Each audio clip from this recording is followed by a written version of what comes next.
It's Mrs. Conine and Kip with another session of course highlights for you. So the one we're going to highlight today is our digital media producing for the web. So that's the screen I'm going to share right here. So as I'm talking about everything, if you have any questions or you think there's somebody that would really like this course, feel free to comment, put your questions in the comments, share it, share the video with somebody, or just like it if you like what Kip and I are doing.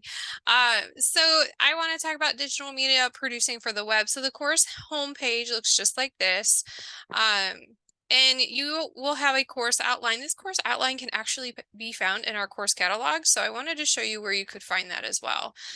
So if you're on the Keystone Schools homepage, you would just click on your browse course catalog, and you could go into the high school catalog itself, and then you can find all your courses there. For the digital media itself, if I clicked on the course, it would show me a page that looked like this. And then everything that I'm talking about in this slide is listed right here under course outline. So within the course, you are going to be discussing the net, the web, connecting to your web audience. You're going to be reviewing digital rights and ethics with your digital audio. I apologize. There's a lot of traffic behind me right now. Not really sure why.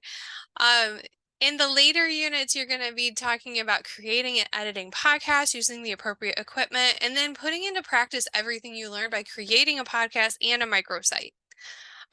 So a big thing that I want to make sure we talk about is your when you're on the course landing page, make sure you're checking out the announcements, because sometimes there's stuff on there that you really need to know, whether there's a course maintenance or there was an error or a change in the course. So make sure you're checking out your announcements. And a lot of times there's a nice welcome letter from your teacher, so it's always good to read that. I am going to talk about your one of the labs that you'll do is creating your podcast. So when you go into the course, you'll see that you do have this content tab, so you can see all the content that's in your course, and this is true for all your courses. You can go through and see the different units you'll have, the different lessons, activities, things like that. So for your podcast that you'll create, these are the different things you're going to do within it. So if I was looking for 6.06, I would scroll down to Unit 6, and then all my Unit 6 stuff pops up, and I am actually looking for the 6.06 lab. The task that I have is I'm going to think of myself as in I'm pre-production. You're going to do pre-production, production, and post-production for your podcast. The setting is provided, so you have a setting to work from, and then you're going to go through the 3-step process for it.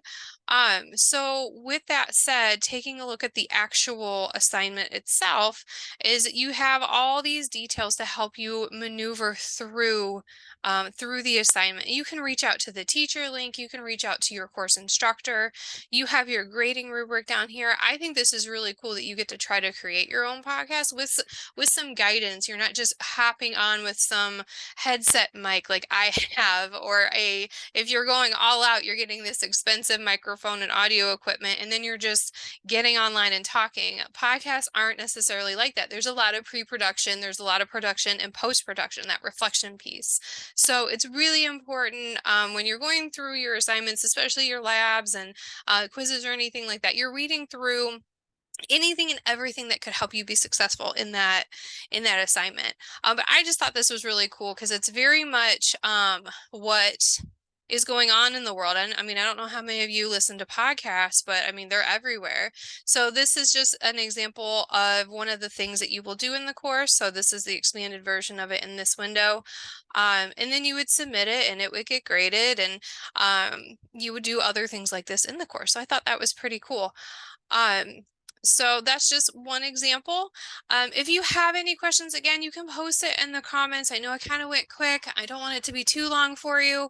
But if you have questions about it, put it in the comments, or reach out to somebody at Keystone directly. Enroll in the course.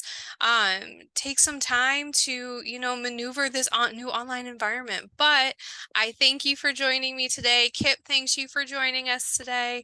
If you have any questions, reach out. Bye.